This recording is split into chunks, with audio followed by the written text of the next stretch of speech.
눈썹무신과 녹내장은 직접적인 관련은 없어 보입니다. 하지만 눈을 좀 자극을 일으킬 수 있기 때문에 녹내장 안약을 오래 쓰시는 분들은 가급적 눈에 어떤 자극을 일으키는 행동은 피하시는 게 좋을 것 같지만,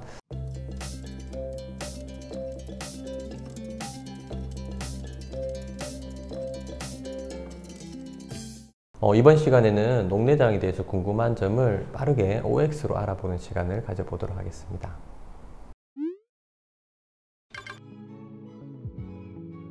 한 3모 정도 되겠는데요. 대부분은 관계 없을 거라고 생각됩니다. 그렇지만 이제 복압을 사용해서 하는 노래, 성악가 이런 분들은 복압이 오르게 되면은 이제 안압이 오르거나 할 수 있기 때문에 영향이 있을 수는 있으나 일반인들의 큰 관계는 없을 것 같습니다.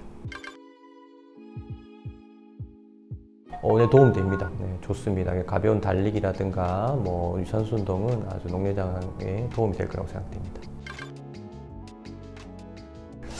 눈썹무신과 녹내장은 직접적인 관련은 없어 보입니다. 하지만 눈을 좀 자극을 일으킬 수 있기 때문에 녹내장 안약을 오래 쓰시는 분들은 가급적 눈에 어떤 자극을 일으키는 행동은 피하시는 게 좋을 것 같지만 크게 관계는 없을 거라고 생각됩니다.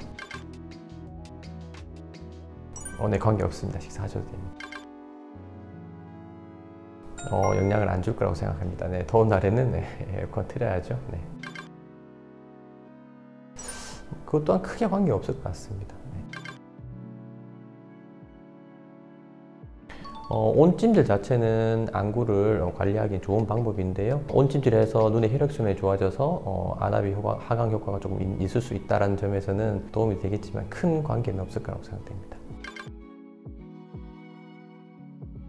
그렇지 않습니다. 이제 녹내장 안약 중에 방부제를 포함하는 약이 많고 그런 경우에는 건조증을 유발하는 경우가 많습니다. 그래서 중간중간에 인공 눈물을 사용하시는 분도 많습니다. 녹내장이 안 좋다 이런 영향은 아닙니다. 그렇지 않을 것 같습니다. 괜찮을 것 같습니다. 세모지 운동, 좋은 운동도 있고 피해야 될 운동도 있고, 녹내장 환자들이 가벼운 유산소 운동은 하시는 게 좋습니다. 하지만 요가 중에서도 물거나무 서기를 한다든가 그다음 헬스를 하면서 너무 상체가 아래로 가고 해서 하는 강한 힘을 오래 쓰는 운동이라든가 수경, 고글 같은 눈의 압력을 직접 일으키는 장치를 오랫동안 끼고 있거나 하는 경우에는 안압이 오를 수 있기 때문에 이런 운동을 좀 피하시는 게 좋고요. 그 외에는 녹내장에서 운동은 도움을 많이 됩니다. 비만이 녹내장을 발생시키진 않는다는 연구가 많습니다. 하지만 녹내장 환자들의 경우 살이 찌는 경우에는 안압이 오르는 경우가 있기 때문에 그런 발생시키진 않지만은 비만이 안압에 영향을 미칩니다. 그래서 녹내장 진단 받으신 분들은 체중 조절을 좀 하시는 게 좋습니다.